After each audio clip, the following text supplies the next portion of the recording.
Hey, it's Sam, and I'm talking today about the sun in Virgo.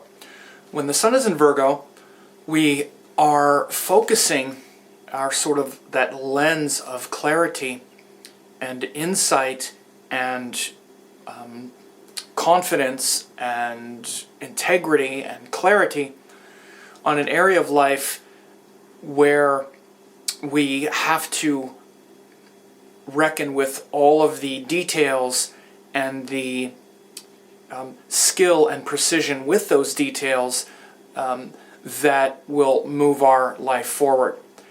So Virgo is a sign that makes us aware of all of the work and the busyness of life and all of the many tasks that need to be done if we're going to live in accordance with our highest purpose and our highest self. Virgo comes after Leo, where all of that power of the kingdom is organized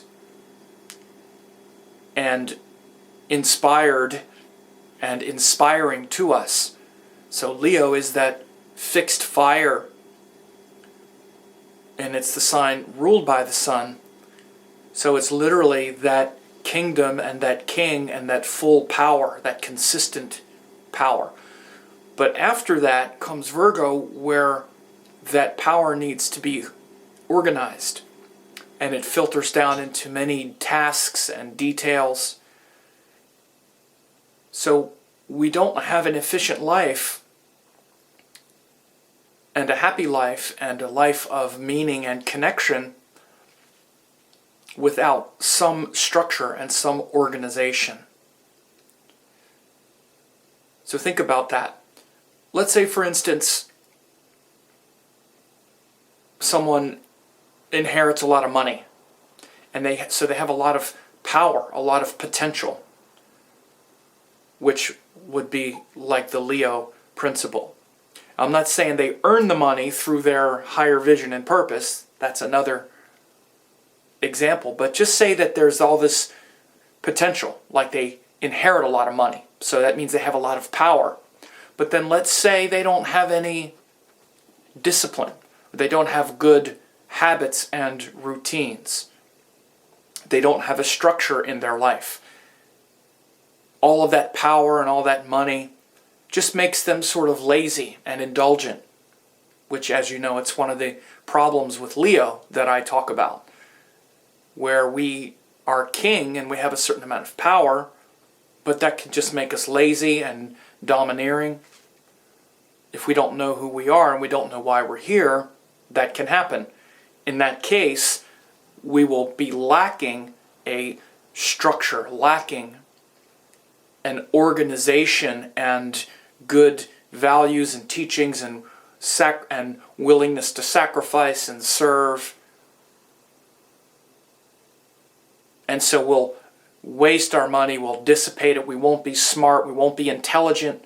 And so instead of building a kingdom and building a life of meaning and purpose, we'll just dissipate all of that money and wealth.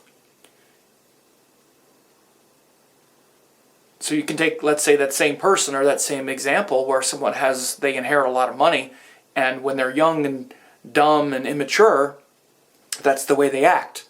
But then they get their act straight, they start to straighten up, and they connect with a higher purpose and a higher vision. Well, one thing that changes is all of those habits and routines. This is the Virgo principle, say on an individual level. First, we need to have a strong physical body. If we're just dissipating all of our energy, then our physical energy, which is Leo, then and we're not harnessing that energy by getting the proper sleep, proper nutrition, and being intelligent about life, all of those Virgo principles, then we're just going to dissipate our energy. But as we mature and we don't take our power for granted, we don't take that money for granted, we don't take that advantage for granted, it filters down not just into some big concept like, I don't take it for granted anymore. Again, that's just the first part. Well, the way you can tell someone doesn't take it for granted anymore is they start doing very specific things differently. And that's Virgo. Very specific things differently. You start, let's say you stop, because one of the first things that we do with Virgo is we stop doing something. Virgo is a tamasic sign. That's where you can see the guna. We stop doing stupid things. That's Virgo. We use our intelligence to say, you know what? I need to stop doing stupid things, Virgo.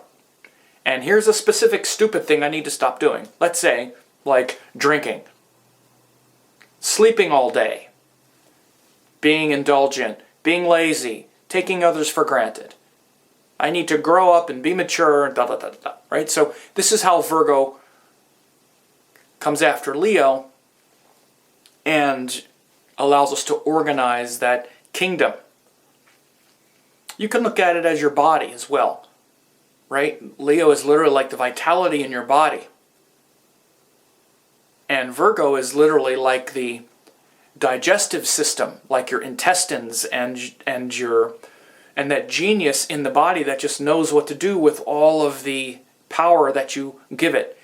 So you get nutrition through your food, but your body has this wisdom that just knows what to do with all the different nutrients. It knows exactly where to put this, where to put that nutrient, how to put this in your blood. Think of how wise your body is. All you need to do is eat food. It doesn't even have to be good food. You probably eat bad food, but it still doesn't kill you because your body knows just what to do with it. Even the bad stuff, it knows, okay, this was the wrong thing, but we'll extract the nutrition from it, and then... So all of those millions and billions of little tasks and that body as a self-correcting system, that's related to Virgo. So when you want to really grow your life, and let's say grow a business, or grow your family, or grow your kids, do better for them, or anything that you want to improve, you're going to need Virgo kinds of skills. And one of the first things, like I said, with Virgo is to stop doing the dumb thing. Recognize, okay, because Virgo is ruled by Mercury, recognize the important thing that needs to shift, and then stop doing it wrong and start doing it right. So when the sun is in Virgo, this area and this quality of life is being illuminated. Okay. I need to start looking in those messy corners of my life and doing different things.